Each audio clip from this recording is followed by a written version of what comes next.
just need to tell you how all this came about. A nice lady from a television company came to me and said, did I want to go around the world to places called Victoria? And although my mother had warned me against taking sweets from strange men, she never said anything about taking programme ideas from strange ladies. So I said, all right. So the plan was I would go to all these places called Victoria, because I'm called Victoria, and I'd go, And then I thought, actually, that's not a programme, that's just a holiday. So then I started to think, hang on, why are there so many places all over the world called Victoria? Well, obviously I knew they were named after Queen Victoria, which I am, but there's no time to go into my mother's strange obsessions here. And I thought, why was it okay for us to march around the world sort of pointing at lakes and mountains and renaming them after this rather grumpy monarch who actually never went further than the Isle of Wight? What I wanted to know was, how come we had such a massive empire? Who got it for us? Did we get it all at once or in instalments? How did we lose it? Do they miss us now we're gone?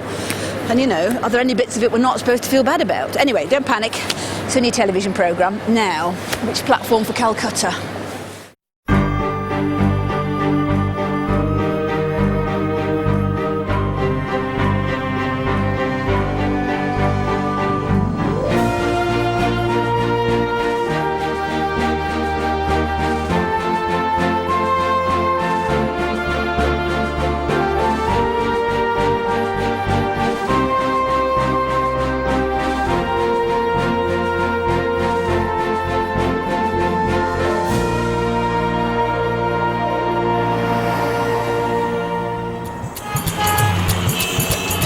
We're starting in India. Well, we have to start somewhere. And anyway, I've got very friendly with someone in Directory Inquiries. We're going to Calcutta, once a little village by the banks of the Hooghly River, once the capital of British India, and now renamed with its correct pronunciation, Kolkata.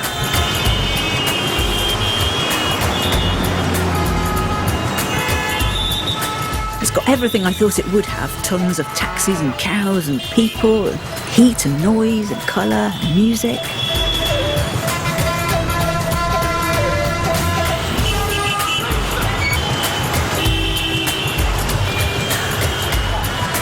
And coming from England, where the streets are just for walking along, everything happens on the streets here. I mean, if you saw someone having a good scrub in his boxers on our pavement, you'd swerve to avoid them, wouldn't you? You wouldn't crouch down and borrow the soap.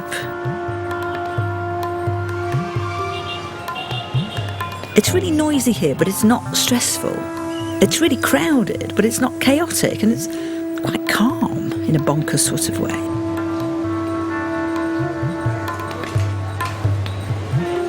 Somehow the cows and the people getting to work and the ladies rinsing their smalls and the gents having their hair cut, it just all happens.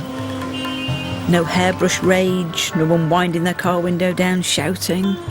They tolerate each other, just like they seem to have tolerated us coming over here with our clunky old bits of architecture. Looking out the window, you couldn't really be anywhere but India. And me coming from 21st century Britain, where everything is so politically correct and you can't even have a skipping race unless everybody wins, it's very hard to imagine that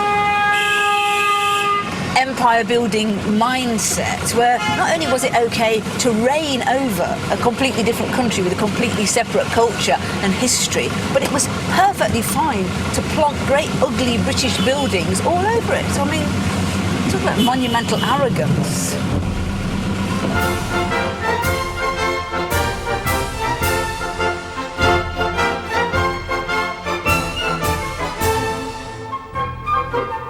I don't know if it was arrogance. I suppose we thought we were just giving them our best buildings.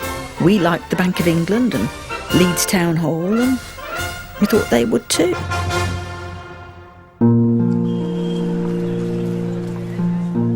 And actually, when they decided to build a massive memorial to Queen Victoria, it was a deliberate blend of Western and Eastern architecture. It's a bit like the love child of the National Portrait Gallery and the Taj Mahal. It's built from the same marble. And like the Taj Mahal, it took forever to be finished. It was designed in 1901, the year that Queen Victoria died, but it wasn't actually completed till 20 years later, by which time Calcutta wasn't the capital